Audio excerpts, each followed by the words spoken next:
오늘은 내게 능력 주시는 하나님, 이런 제목으로 여러분과 은혜를 나누고자 합니다.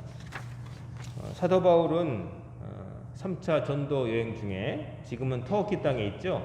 에베소라고 하는 곳에서 27개월 동안 머물면서 전도를 했습니다. 하지만 그곳에서 이제 에베소 주둔 로마군 부대의 감옥에 투옥되는 일도 당했죠. 에베소는 당시 로마 제국이 다스리던 땅에 아시아주라고 하는 큰 지역의 수도였습니다. 워낙 땅이 넓다 보니까 우리로 치면 경상도, 전라도, 경기도식으로 이제 속주라고 해서 큰 덩어리를 나누고 거기에 핵심 관할지로 작은 수도를 뒀는데 이 아시아 지역의 수도였다. 에베소가 그런 곳이었다 할 수 있습니다. 그리고 이 에베소는 이제 그 바다에도 접해 있었습니다. 에게 바다, 그리스 쪽으로 가는 그 바다에 접해 있었습니다. 그래서 이곳에서 배를 타고, 에베소에서 배를 타고 그리스 북부의 마게도니아 지방, 알렉산더 대왕이 활약했던 그 마게도니아 지방까지 가려면은 배를 통해서 이제 왕복 15일이 걸렸다고 합니다. 사도 바울이 이렇게 에베소에 있는 로마 군대 감옥에 갇혀서 옥고를 치르는 동안 물심양면으로 옥바라지를 한 교회가 한 군데 있었습니다. 그 교회가 바로 빌립보 교회였습니다. 빌립보 교회. 빌립보 교회니까 빌립보에 세워진 교회인데 누가 세웠느냐? 바로 바울이 전도하면서 세운 교회가 빌립보 교회였습니다. 주 50년에서 52년경 바울이 두 번째 전도 여행을 떠나는 중에 이제 아시아로 복음을 전하러 가고 싶었지만 하나님께서 막으셔서 유럽 지역으로 선회해서 서쪽으로 가죠. 그래서 그리스 북부 마게도니아로 건너가서 거기서 차례로 빌립보, 데살로니가, 베레아에다가 차례차례로 교회를 세웁니다. 그리고 거기서 이제 하도 유대인들이 못 살게 굴고 복음 전도를 막아가지고 또 이제 남쪽에 있는 아덴, 지금의 그리스 아테네까지 내려갑니다. 이렇게 해서 빌립보 교회라고 하는 것은 바울이 세운 유럽 최초의 교회입니다. 바울이 세운 유럽 최초의 교회였고 그만큼 그에게는 깊이 이제 각인되어 있는 애착이 가는 교회였다고 말할 수가 있겠습니다. 빌립보 교회는 바울이 우리가 보는 이제 빌립보 교회에 보낸 편지거든요. 그게 이제 제목이 빌립보서라고 해서 성경에 남은 건데 여러 군데에서 밝혀져 있다시피 바울이 선교를 하는데 지속적으로 도움을 준 교회였습니다.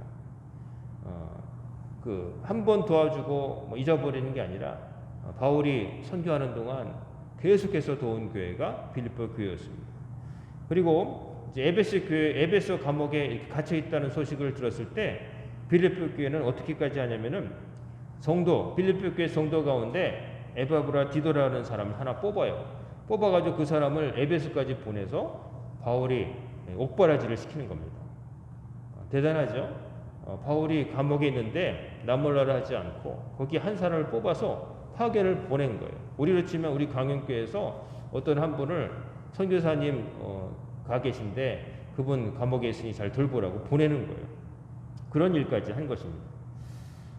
사도 바울은 이제 선교를 다니면서 빌립보 교회를 제외한 다른 교회들에서는 별로 큰 도움을 받지 않으려 했습니다. 왜냐하면은 이제 부담을 주는 거죠. 우리가 빌립보 교회, 뭐 데살로니가 교회, 뭐 무슨 교회 그러는데 우리 머릿속에는 떠오르기는 이런 건물이 있고 이렇게 간판도 있고 문도 있고 예배당이 갖춰진 이런 교회들을 생각하기 쉽지만 그건 나중에 그렇게 된 거고 바울이 지금 편지 쓰고 이러고 있을 때는 우리로 치면 누구네 집에서 그냥 몰래 모이는 거예요. 예를 들면은 빌립보 교회 같은 경우에는 이제 자주장사 루디아 그 여자 집에서 여자 성도 집에서 장소를 채우고 거기서 모이는 거예요. 그래서 이제 이 교회들이 힘이 없어요. 이제 믿음 생활한 지 또 얼마 안 되고 모이는 것도 아주 소규모인 거예요. 그러니까 이제 뭐 선교를 할 때 여비라든지 생활비 같은 거를 뭐 도와줄 여력도 별로 없는 거죠. 그래서 바울은 브리스길라와 아굴라 부부를 이제 만나가지고 천막을 만드는 것을 하면서 생활합니다. 자기 생활비를 벌면서 다닌 거예요. 자비량 선교라고 하는 거. 유대인들은 반드시 1인 1기 흩어져 살면서 이방인 땅에 가서 살아야 되니까 한 가지 기술을 꼭 배운 거예요. 어디 가서든 굶으면 안 된다. 그래서 배우는데 이 바울 같은 경우에는 천막을 만드는 기술이 있었고 똑같은 기술을 가진 브리스길라와 아굴라 부부를 만나가지고 이제 같이 도움을 크게 받았던 거죠. 그래서 이렇게 이제 살았어요. 자신의 개인적인 이익을 위해서 돈 벌려고 한 게 아니라 예수 그리스도의 복음을 전하는 사도로서 복음을 전하는데 자기가 약한 교회들로부터 도움을 받을 수 없는 환경과 또 도움을 처음부터 요청하면서 나를 도와라 하지 않고 스스로 한 것이죠. 근데 빌립보 교회만큼은 아주 스스럼 없이 바울을 도왔고 바울이 그것을 기쁨으로 받아들였어요. 그만큼 빌립보 교회와 사도 바울과의 관계는 가족 이상이었다. 정말로 통하는 사이 있잖아요. 그런 관계였다. 끈끈한 유대 관계가 있었다는 것을 알 수가 있습니다. 이 빌립보서의 서두인 1장의 3절부터 8절까지를 보면 얼마나 사도 바울과 빌립보 교회 성도들 사이에 유대 관계가 돈독했는가, 얼마나 정말 사랑으로 엮여져 있었는가가 보여져요. 어떻게 기록되어 있냐면은 빌립보서 1장 3절부터 8절까지 보면 내가 너희를 생각할 때마다 나의 하나님께 감사하며 간구할 때마다 너희 무리를 위하여 기쁨으로 항상 간구함은. 그러니까 생각할 때마다 하나님께 감사한대요. 빌립보 교회만 생각하면 바울이 감사한 마음이 든다는 거예요. 그리고 기도할 때마다 항상 빼놓지 않고 그 빌립보 교회를 위해서 기도한다는 거죠. 기도를 한다는 거죠. 그러니까 늘 생각나는 사람들이라는 거예요. 빌립보 교회 성도들은 사도 바울을 늘 생각났고 바울도 몸은 딴 곳에 가 있지만 감옥에 있어도 빌립보 교회 생각을 계속 했다는 거예요. 우리가 저를 위해서 기도해 주세요. 네, 알겠습니다. 생각나면 기도해 주세요. 좋은 말이지만 인사치레처럼 그냥 하고 마치 친구한테 만나가지고 언제 밥 한번 먹자. 그래, 언제 만나자. 근데 그 언제는 누구도 알 수 없는 것처럼 지나가는 말이 아니라 진짜로 기도할 때마다 생각날 때마다 기도하고 기뻤다는 거죠. 그리고 뭐라고 그러냐면은 너희가 첫날부터 이제까지 복음을 위한 일에 참여하고 있기 때문이라.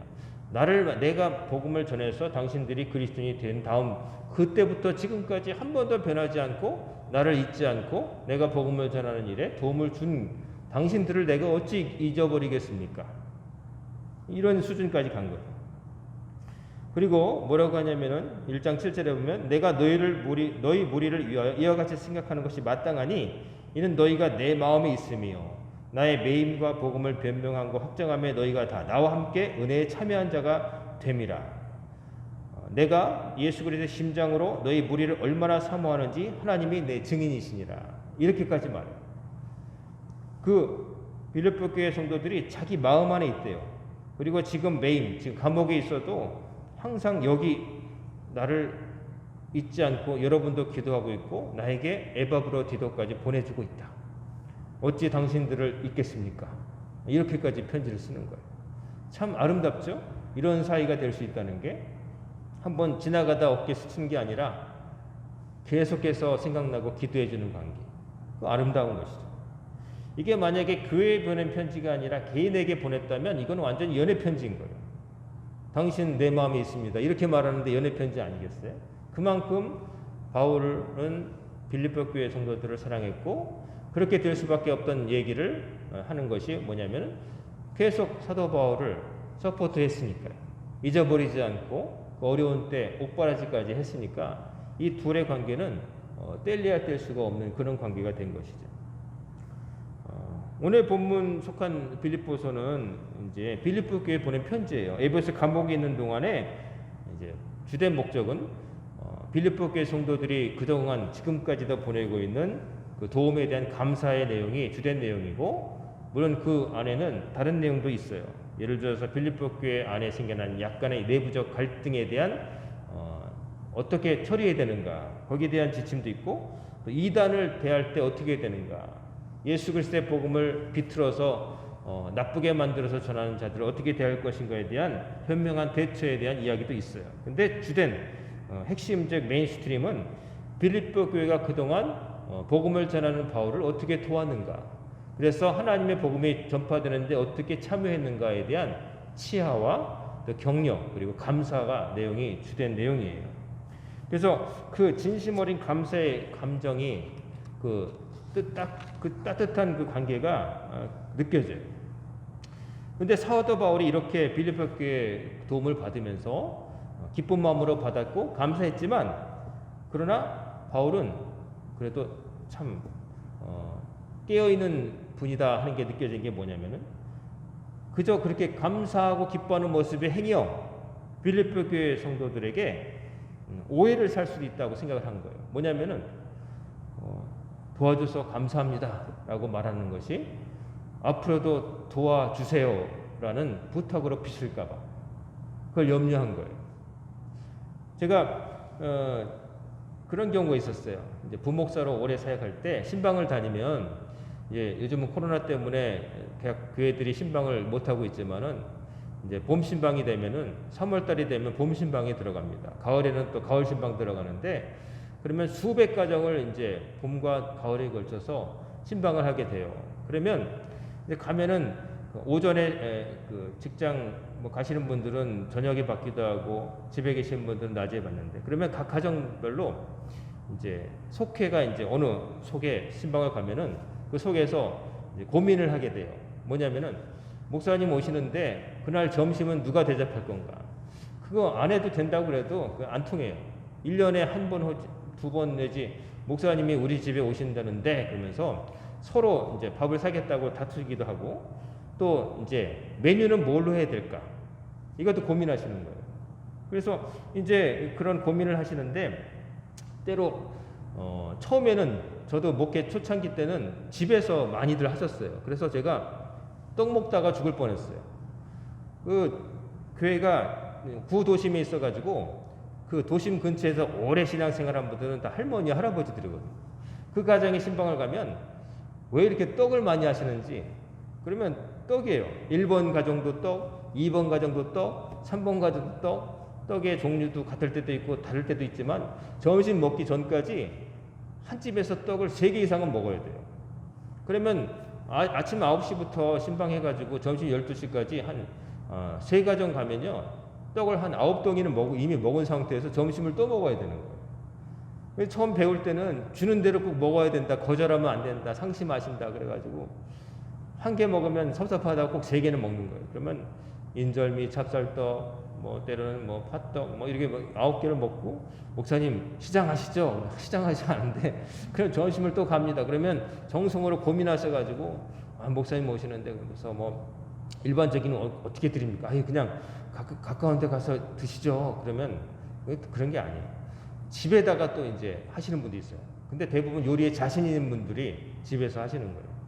집에서 이제 대접을 받는데, 식당에 나중에는 이제 젊은 분들은 다 식당에서 하는데, 집에서 정성을 들여서 막 닭도 삶고 오리도 삶고 막 이제 이렇게 하시는데, 어쩌다가 이제 먹다 보면 인사치레로 어쨌든 제 입에 안 맞아도 맛있다고 그럴 때도 있지만, 그러나 때로 진짜 제 입에 맞을 때가 있어요. 어머니가 해주셨던 것과 비슷한 맛이라든지, 아니면 제가 특별히 좋아하는 어떤 반찬에 대해서 막 그러면 정말 맛있네요 막 칭찬을 해드리죠. 고생하신 분도 감사하고 그래가지고. 근데 그런 칭찬의, 그런 감사의 표현의 부작용이 뭐냐면은, 그분들이 그 반찬을 제가 맛있다고 하면 또 한 번 더 해가지고 목사님 맛있다고 하셨다고 그러면서 또 만드시는 거예요. 그래가지고 주시면 감사한데 마음속으로는 아차, 이런 또 수고하게 만들었구나 하는 생각이 드는 거예요. 그래서 맛있다고 안 할 수도 없고, 안 하면은 목사님이 맛 없었나 보다 이렇게 생각하실 것 같아서 안 할 수도 없고, 그렇다고 정말 기쁨으로 너무 어머니 생각도 나고 그럴 정도로 진짜 맛있어가지고 맛있는데 말 안 하기도 그렇고, 그래서 그런 고민을 했던 기억이 나요. 바울도 지금 빌립보 교회 성도들이 본인에게 해주는 그런 도움에 대한 감사가 너무 큰 거예요. 이 가족도 아닌데 말이죠. 피 하나 섞이지 않았는데 예수 믿는 복음을 전했다고 해서 기억하고 감옥에 있는 데까지 옥바라지 하고, 누가 그러겠어요? 요즘 가족도 그렇게 못하잖아요. 감사한 거죠. 근데 그 감사함을 표현하는데 혹시나 빌립보 교회 성도들이 우리 바울 선생님은 우리의 도움이 없으면 아무것도 못하시는 분인가? 우리가 더 도와드려야 되나? 더 도와달라고 하시는 건가? 이렇게 오해할까봐 그 생각을 한 거예요. 그러니까 보통 사람은 별로 생각 안 하고 넘어갈 수 있지만 바울 선생님은 이런 것까지 고민한 거예요. 저도 목회하다 보니까 그때 그런 일을 겪으니까 그런 생각이 들더라고요. 그래서 바울은 그런 속에서도 신중했어요. 자기는 뒤에도 보겠지만 여러분의 도움이 너무 감사하고 여러분이 그리스도의 복음이 전파되는데 참여함이 참 복된 일인데, 그러나 나 바울이 꼭 무엇이 갖춰져 있을 때만 복음을 전하는 사람이 아니라는 거죠. 그거 없어도 복음을 전하고 있어도 복음 전하고 나의 사명이기 때문에 나는 어떻게든 하는 사람입니다. 혹시나 내가 여러분에게 감사하는 것이 더 도와달라고 하는 그런 부탁으로 비춰지지 않기를 원합니다라고 편지를 쓴 거예요. 그러니까 다르죠? 그냥 단순하게 사신 분이 아니에요. 여러 가지 생각을 하고 사신 분이라는 게 느껴지고, 우리 4장 11절 보면은 그러죠. 어떠한 형편에든지 나는 자족하기를 배웠노니 나는 비천에 처할 줄도 알고 풍부에 처할 줄도 알아. 모든 일 곧 배부름과 배고픔과 풍부와 궁핍에도 처할 줄 아는 일체 비결을 배웠노라. 나는 어떤 형편에든지 나 스스로 만족함을 얻을 수 있는 비결을 배웠습니다. 저는 비천에 처할 줄도 알고 아주 궁핍한 생활에도 적응이 돼 있고, 그렇다고 또 많다고 해서 그거에 중독돼 가지고 뭐 할 일을 못 하고 그런 사람 아니고, 없으면 없는 대로, 있으면 있는 대로 필요한 데 쓰고 주를 위해서 개인으로 쓰진 않지만 그런 사람이니까 여러분 걱정하지 않기를 바랍니다. 나는 순수하게 여러분이 내가 하는 하나님의 복음을 전하는 일에 참여한 것에 대해서 칭찬하고 나를 도와준 것에서 감사하는 거지, 앞으로도 더 도와주세요 하고 구걸하는 거 아니라는 걸 얘기하는 거죠. 여러분들도 나를 도울 때 불쌍한 사람 돕는 시선으로 그렇게 돕지 마시고 하나님의 일에 참여한다는 그런 긍지를 가지고 기쁨으로 하시기 바랍니다. 여러분이 없으면 없는 대로 날 못 도와줘도 괜찮습니다. 나는 다 적응돼 있어요. 여러분이 여력이 있어서 도울 좋은 마음이 생기거든 도와주세요. 그럼 그거 가지고 제가 잘 활용하겠습니다 라고 얘기를 하는 거죠. 가끔 이제 주변에 이제 목사님들, 친한 목사님들 가운데 우리 교회처럼 번듯한 예배당 건물이 없는 경우에 상가를 얻어서 작은 교회를 하다 보면은 어쩌다가 이제 그 서울이나 이런데 큰 교회 다니다가 남양주 이사 오신 분들이 오신대요. 오셔가지고 먼 길에 갈 수 없으니 오시면 함께 예배드리고 좋긴 한데 때로 그분들이 이런 생각을 한다는 거예요. 내가 이 어려운 교회를 다녀준다. 이 어려운 교회를 다녀준다. 이런 생각을 가지고 은뜻 말하는 와중에 그런 얘기를 한다는 거예요. 자기가 하나님께 나와서 예배드린 초소로서 겸손히 나오는 게 아니라 내가 이 교회에 나와준다. 그런 느낌으로 말씀하셔서 그 목회자들이 상처를 받는 거예요. 그리고 기존에 있는 작은 교회에 있는 성도들을 좀 이렇게 얕잡아 보는 듯한 그런 표정. 전혀 반갑지 않다는 거예요. 그냥 어디를 가든 크든 작든 하나님의 초소요. 거기 가서 자기가 필요해서 주님 앞에 머리 숙여야 되는데 내가 다녀준다. 내가 가진 것을 뭐 어디 가서 베푼다. 이거 잘못된 거예요. 지금 바울도 빌립보 교회 성도들 너무 감사하고 생각날 때마다 기도하는 사람이긴 하지만 잘못 가르치면 안 되겠다는 생각도 하는 거예요. 당신들이 나를 도와서 내가 먹고 사는 게 아니라 나는 어떻게든 나는 할 수 있는데 당신들이 복음이 전해지는 게 기뻐서 자기들이 복음을 받은 것처럼 내가 전해서 다른 데도 복음을 전하는 사람이 있는 게 기뻐서 한다면 그건 좋은 일입니다. 그리고 그런 일에 참여한 나를 도우는 거 너무 감사합니다. 하지만 내가 감사한다고 해서 그것을 더 도와달라는 그런 걸로 받아들이지 마십시오 라고 하는 거예요. 감사하면서도 가르칠 건 제대로 가르치는 거예요. 우리도 신앙생활할 때 내가 하나님을 위해서 뭘 한다는 게 아니에요. 하나님이 우리를 위해서 뭔가 해주시니까 감사하고 하나님께서 우리에게 맡기신 일을 당연히 하는 거예요. 마땅히 해야 될 일을 할 뿐 우리가 아무 공로도 내세울 수 없는 거예요. 교회가 교회에 필요한 사람을 모집하는 게 아니라 교회를 필요로 하는 사람이 주님 앞에 나와야 되는 거예요. 누가 약자예요? 우리가 약자예요. 하나님이 다 가지신 분인데 하나님 앞에 나올 때 내가 하나님께 뭔가 좀 드릴 게 없을까요? 뭐 좋은 마음 같지만 실은 그거는 좋은 마음이 아니에요. 하나님 다 갖고 계신데 우리가 뭘 드리겠어요? 하나님께서 이미 주신 것 가지고 누리면서 내 것이라고 이렇게 생색내면 안 되죠. 조그만 자녀가 엄마한테 500원 주면서 엄마 500원 주니까 나한테 고마워야 돼. 그 500원 누가 줬냐? 엄마가 준 거예요. 그럼 그 웃긴 거잖아요. 그런 것처럼 우리는 하나님 앞에 나올 때 내가 감사해서 하나님 앞에 머리 숙이는 마음으로 나와야 되는 겁니다. 헌신과 봉사라는 것도 귀한 일이지만 내가 베푸는 게 아니에요. 하나님께서 주신 것을 이미 누리고 있기 때문에 저절로 나와야 되는 거예요. 우리는 종이에요. 돈 받고 일하는 고용인이 아니에요. 종은 월급 받고 주인하고 노동계약서 쓰면서 맞상대하는 상대가 아니에요. 종은 주인이 시킨 대로 하는 거예요. 우리는 주님의 종이에요. 그렇기 때문에 주님과 뭐 협상하려고 하면 안 돼요. 주님이 시키시는 일이면 무조건 해야 되는 거예요. 우리가 하도 사람들이 이제 거룩한 것과 속된 것이 섞여 있는 세상에 살다 보니까 그 관계를 혼동할 때가 있어요. 다 평등사회고, 그렇죠. 사람은 평등해요. 누구 위도 없고 아래도 없어요. 그건 절대로 그러면 안 되는 거예요. 하지만 하나님과의 관계도 때로 무슨 노사관계처럼 하나님과 자꾸 협정을 하려고 해요. 하나님 이거를 주시면 제가 이렇게 하겠습니다. 하나님과 거래하려고 하면 안 돼요. 하나님은 명령하시고 우리는 아멘하고 받아들이는 거예요. 하나님은 왕이셔요. 하나님은 주인이세요. 우리는 종이고 그의 백성인 거예요. 자, 바울은 이제 제가 오늘 말씀드리고 싶은 거는 바울이 어떤 형편이든지 자족하기를 배웠다. 우리가 그 아름다운 성경의 구절 중에 잠언 30장에 아굴의 잠언이라는 게 있어요. 아굴. 잠언을 솔로몬이 주로 지었고 솔로몬이 수집한 지혜의 글들로 이루어져 있지만 잠언 30장은 아굴이라고 하는 사람이 했다고 저자가 따로 밝혀져 있는 거예요. 거기 보면 이런 말씀이 있어요. 잠언 30장에 보면 7절부터 보면 내가 두 가지를 주께 구하였사오니 내가 죽기 전에 내게 거절하지 마옵소서. 곧 헛된 것과 거짓말을 내게서 멀리하옵시고 나를 가난하게도 마옵시고 부하게도 마옵시고 오직 필요한 양식으로 나를 먹이시옵소서.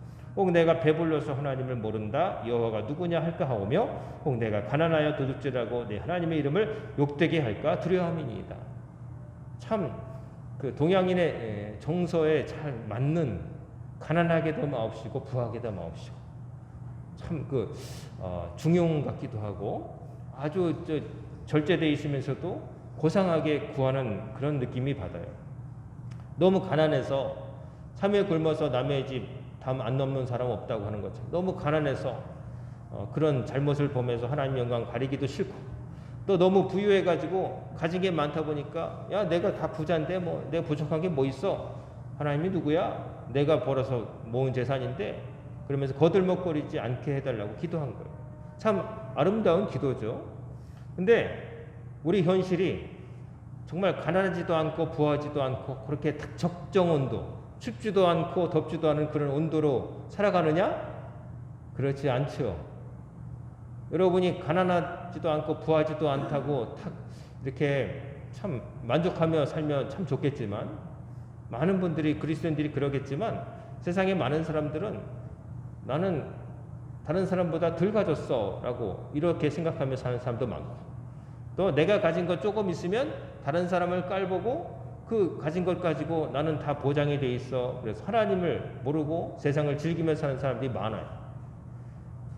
어느 한쪽에 딱 적정하다고 말하긴 그렇지만 그런 가난하지도 않고 부하지도 않다는 그런 상태에서 욕심도 없고 너무 궁핍함 때문에 생기는 탐심도 없는 그런 상태에 있기보다는 가난할 수도 있고 부한 쪽에도 있고 막 이렇게 극과 극에 있을 때도 있는 거예요. 우리 마음대로 안 된다는 거예요. 그래서 오늘 보이는 바울의 말이 빛나는 거예요. 뭐냐면 가난해도 궁핍해도 또 부유함에도 나는 일체에 다 적응된 비결을 배웠다는 거예요. 환경이 덥지도 않고 춥지도 않은 환경을 주옵소서라고 기도한 게 아니라 하나님 더워도 적응할 수 있고 추워도 적응할 수 있는 체력을 주옵소서 그걸 갖춘 게 바울이라는 거죠. 비도 오지 않고 햇빛도 따갑지 않은 가을 선선한 날씨를 주옵소서라고 한 게 아니라 하나님 비가 오면 우산 쓸 수 있는 우산을 구비케 하시고 추우면은 덮을 수 있는 웨이브 투를 제가 구비케 하셔서 제가 어떤 상황에도 다 적응하게 하시니 감사합니다.